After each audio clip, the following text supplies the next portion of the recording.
Hey Bison, welcome to a new edition of First Chapter Fridays with me, Miss Craft, where we preview one chapter from a book in your OMS library. Our fresh pick this week is The First Rule of Punk by Celia C. Pérez. This book is in the realistic fiction genre, which is in the green section of our library. It was a Pura Belpré Honor Book for 2018. The Pura Belpré Award is presented annually to a Latino or Latino writer and illustrator whose work best portrays, affirms, and celebrates the Latino cultural experience in an outstanding work of literature for children and youth. This week's pick is great if you like stories about being creative and expressing yourself through art and music. Before we read our first chapter, let's look at a blurb for a preview of this pick. There are no shortcuts to surviving your first day at a new school. You can't fix it with duct tape like you would your Chuck Taylors. On day one, 12-year-old Malu, Maria Luisa if you want to annoy her, inadvertently upsets Posada Middle School's Queen Bee, violates the school's dress code with her punk rock look, and disappoints her college professor mom in the process.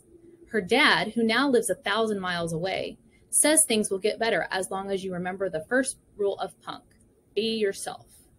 The real Malu loves rock music, skateboarding, zines, and soy rizo. Hold the cilantro, please.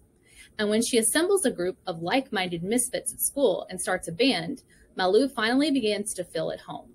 She'll do anything to preserve this, which includes standing up to an anti-punk school administration to fight for her right to express herself. Let's get into chapter 1 and chapter 2, because this one is another book with a really short first chapter. Chapter 1. Dad says punk rock only comes in one volume, loud. So when I slipped my headphones over my ears, I turned the music up until bass strings thumped, cymbals hissed, and guitar strings squealed like they were having a conversation with each other. Mom says my music is a racket, but to me, it's like the theme music to my life, and it's always helped me concentrate. I ripped a page out of a magazine, then squeezed my fingers inside the blue plastic holes of an old pair of school scissors. It was a little too close for comfort, but my real scissors, the ones made of steel with a black handle, were packed away, and I had to get this done. It was now or never. I maneuvered the blades carefully around the page. I liked the feeling of the scissors slicing through the glossy paper, especially when I got to the very last snip and freed the exact piece I wanted. The word I cut out stuck to my sweaty fingertips, and I carefully placed it on the floor where my zine supplies were spread out around me. There were sheets of unlined paper and old magazines Dad had given me, an uncapped purple glue stick, and a folder so fat with clip art that paper spilled out of the opening. The yellow Whitman sampler box that held my colored pencils, stickers, and scraps of paper still smelled of chocolate, but no longer contained a delicious assortment of candy. While hunched over the magazine, looking for more letters to cut out, a pair of leather-sandaled feet suddenly appeared. I looked up at Mom, who stood over me in her Hecho en Mexico t-shirt and a knee-length gauzy skirt. Her lips moved, but her words were no match for my music. Finally, she pointed to her ears. Super Mexican strikes again, I said, pulling the headphones down around my neck. Super Mexican is my nickname for Mom. She's always trying to school me on stuff about Mexico and Mexican-American people. I think her main goal in life is to make me into her ideal Mexican-American señorita. Plus, she likes to wear these embroidered dresses and skirts and wraps called rebosos. I call this her Super Mexican uniform. Mom acts like it annoys her, but I think she secretly likes the nickname. Funny, Mom said. You all done packing? I guess. I glanced over at the pile of boxes and bags next to the door. Mom told me to bring everything I needed, but not to overpack, which didn't make any sense. My room wasn't my room without my things. There were only a few belongings I decided to leave behind, and they became the only sign that I'd ever lived there. I felt like someone had taken a giant pink pearl eraser and rubbed me out of the picture. Great, Mom said. Your dad will be here in an hour, so get ready. I am ready. I looked down at my t-shirt and shorts. Mom's eyes moved over my clothes with their super scanning powers, looking for holes, stains, and other un-señorita-like offenses to point out. But before she could comment on anything, she noticed the magazine I was cutting. Malu, that's not my new magazine that just came in the mail, is it? I gave Mom an unapologetic smirk to let her know that it was. I'll take that, thank you very much, she said, holding out her hand. If you need magazines, check the recycling bin. Yes, ma'am, I said, and saluted before I handed her the copy of Bon Appetit. I put my headphones back on and grabbed a blank sheet of paper. I had to get this zine done before Dad came to pick me up. I started making zines earlier this year when I discovered Dad's collection of punk music zines from his high school days. Zines are self-published booklets, like homemade magazines, and they can be about anything, not just punk. There are zines about all kinds of topics, like video games and candy and skateboarding. A zine can be a tribute to someone or something you love and nerd out about, or a place to share ideas and opinions. Dad said they're also a good way to write about what you're thinking or feeling, kind of like a diary that you share with people. Mine are mostly about stuff I find interesting or want to know more about. But ever since Mom told me we were moving, a lot of my zines had become about that. Mom made it seem like this move was no big deal because we'd be back when her new job contract expired. But 2 years might as well be forever. 2 years meant all of middle school. And I couldn't even imagine what 2 years away from Dad would feel like. It was a very big deal. So for the next hour, I wrote and cut and pasted a final plea to Mom. I glued the last letter onto a page just as the doorbell rang to signal that my time was up. Chapter 2. When I walked into the living room, Mom was sitting on the couch talking to Dad, her knitting bag next to her. The coiled scarf on her lap grew as her wooden needles clicked and clacked under and over and through the yarn. It was a hideous rainbow of pastels, like the tentacle of a Lucky Charms colored sea monster. I scowled at the scarf and slipped the zine into Mom's bag before throwing my arms around Dad. Lou! Dad scooped me up in a bear hug. A gift for me? Mom asked, glancing at the zine. I nodded and straightened my t-shirt as Dad put me down. Malu, do you think you could wear something a little nicer? Mom asked. This is your last dinner with your dad for a while. It would be so lovely to see you looking like una señorita. I'd even settle for a fresh t-shirt. She's fine, Dad said. See, Mom? I grinned as obnoxiously as I could at her. Of course, Mom said, looking from me to Dad. Peas in a pod. She was right. Dad wore his usual ratty black Chuck Taylors and black Spins and Needles Records t-shirt and cut-off corduroys. I had on my Doc Marten boots, a black Ramones t-shirt, and cut-off khakis. Dad and I looked at each other and laughed. We're twinsies, I said. Really, it's no big deal, Magali, Dad said. We're just getting takeout and hanging out at the store. Come on, Dad. I grabbed his arm and pulled. Fine. Have a good night, Mom said. And don't forget, our flight is at noon, Michael. I'll be here with my chariot, Dad said as he closed the door behind him. We wheeled our bikes out of the yard, and Dad handed me my helmet. I hate that scarf, I said through gritted teeth. Scarf? Mom's never-ending knitting project. It's a bad omen. Dad laughed. I didn't know you were so superstitious, he said. I'm serious, Dad. That scarf only appears when Mom is stressed out about something. I snapped the chin strap buckle of my bike helmet. She was knitting all the time before she told me we were moving. Coincidence? I don't think so. Well, how about we forget the evil scarf for now, Dad said. We have some Da Vinci's to pick up. I ordered all your favorites. Awesome, I said, because right now it feels like I'll never have Da Vinci's again. My mouth watered thinking about the food as we rode our bikes to the few blocks to our once-a-week dinner spot. If I had to have a last meal on my final night at home, I wanted it to be Da Vinci's with Dad. After we picked up our food, we rode back to Dad's place, stopping under the sign that hung over the entrance to his store. The sign looked and spun like a real vinyl record. In the middle, the Spins and Needles logo went around and around. When Dad opened the door, Marty, his pet bull, ran to greet us. Dad was funny about Marty's name, always making sure people knew how to pronounce it properly. It's Marty, like Jose Marti, the Cuban poet, not Marty, like Marty McFly from Back to the Future. Most times, people would look at him like they had no idea what he was talking about. After today, I would see Marty run through the door or hear Dad's correct people's pronunciation. 2 more things to say goodbye to. What's happening, buddy? I asked, scratching Marty's behind the ears. He wagged his tail and sniffed at me until he realized Dad had the food, and then trotted off after him. Traitor, I said, shaking my head. What do you want to listen to? Dad asked from behind the counter. You pick it. You know they got some great record stores in Chicago, Dad said. You'll have to check out Laurie's Planet of Sound. That's great, I said, but it doesn't matter because none of them will be this place. Spins and Needles wasn't just a record store. It was my second home. Dad had owned it for as long as I could remember. He lived in the apartment upstairs. When I was sick and stayed home from school at his place, he would play quiet, soothing music because he knew the sound traveled upstairs easily. I loved spending time with Dad at the store listening to records.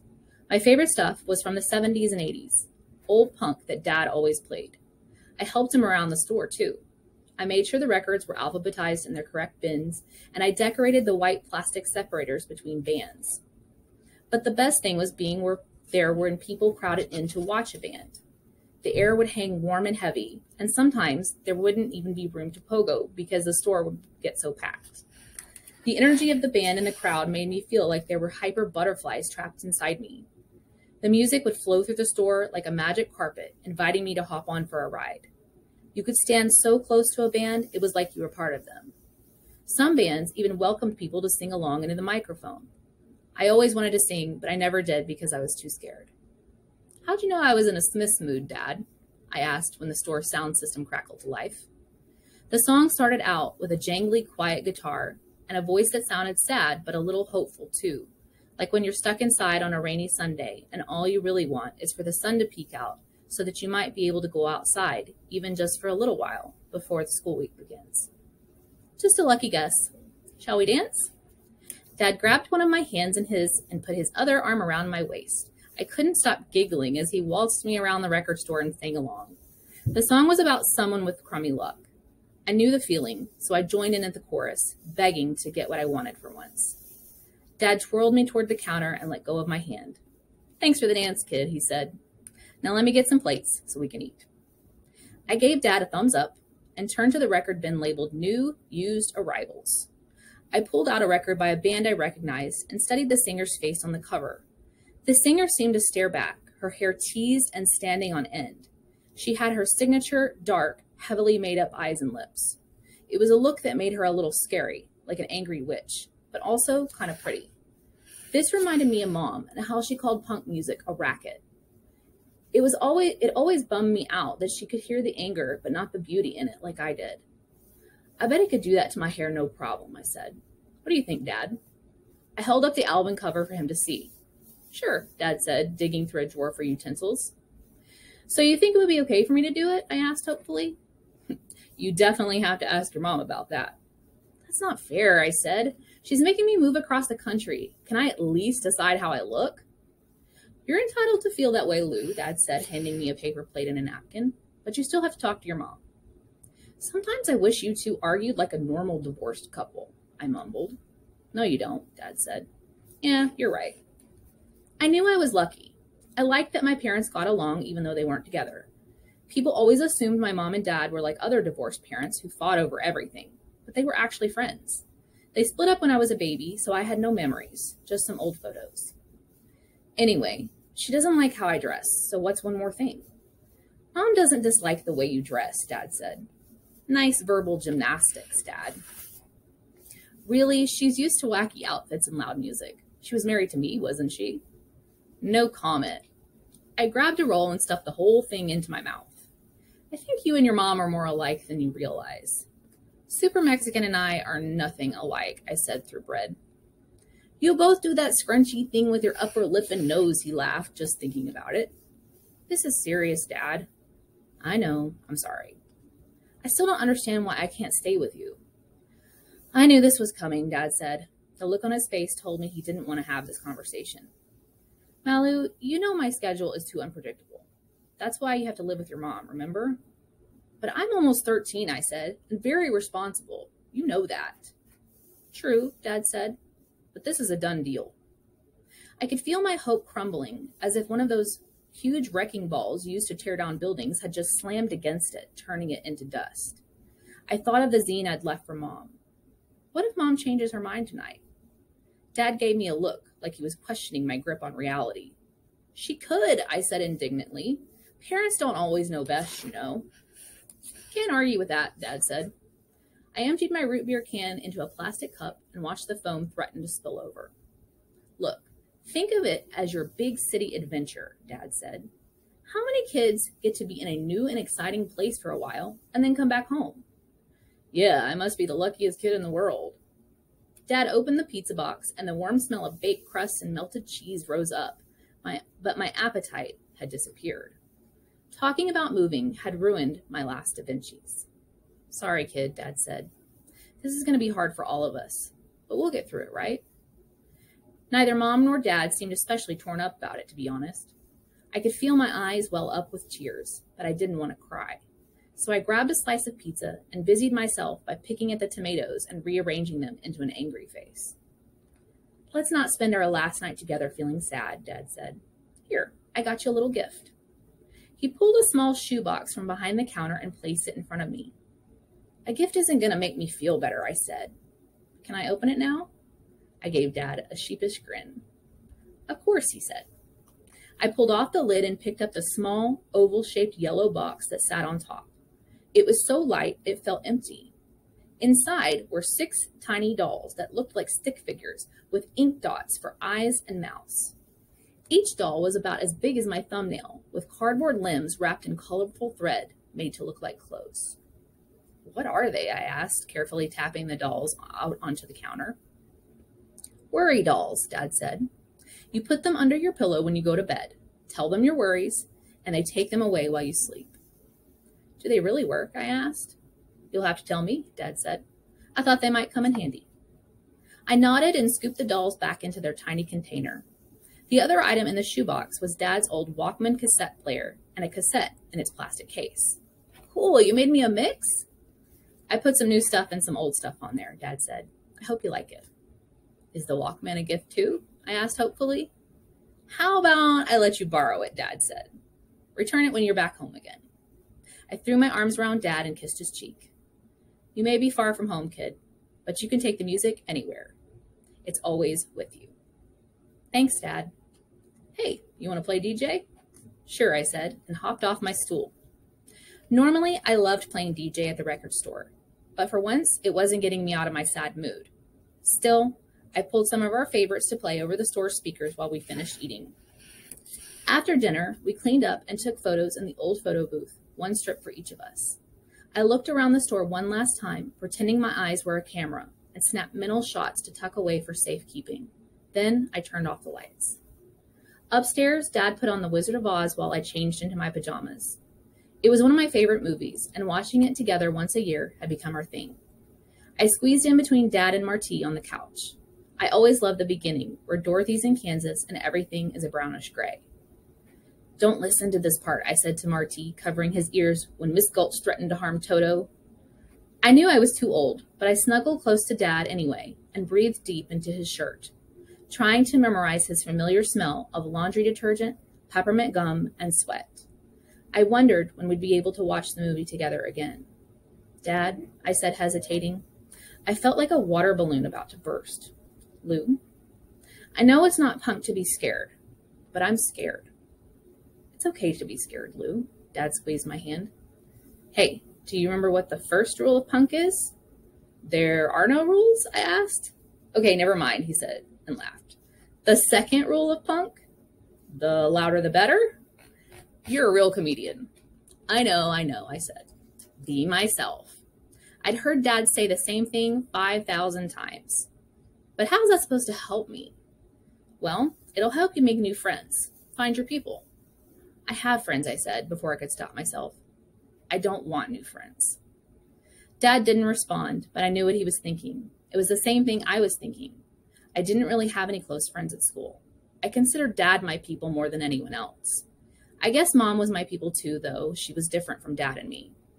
It looked like I had a lot of people finding to do. I know, Dad said, and nudged his chin toward the screen. But you're going to need a yellow brick road posse. He squeezed me tight and kissed the top of my head. Dad kept telling me not to worry, that everything was going to be okay. I really wanted to believe him, but as I watched Dorothy's house fly up into the air and spin around in the twister, I wasn't so sure. And that's the end of chapter 1 and 2. If you're interested in reading this book, there are 2 ways to get your hands on a copy. You can stop by the library and sign up on the First Chapter Fridays clipboard on the checkout desk, and you can also check out available digital copies in our Destiny Discover ebooks. There's a link to Destiny Discover on your OMS Library Resources Canvas homepage. I hope you enjoyed this edition of First Chapter Fridays Bison. I'll see you next week for a fresh pick from your OMS library.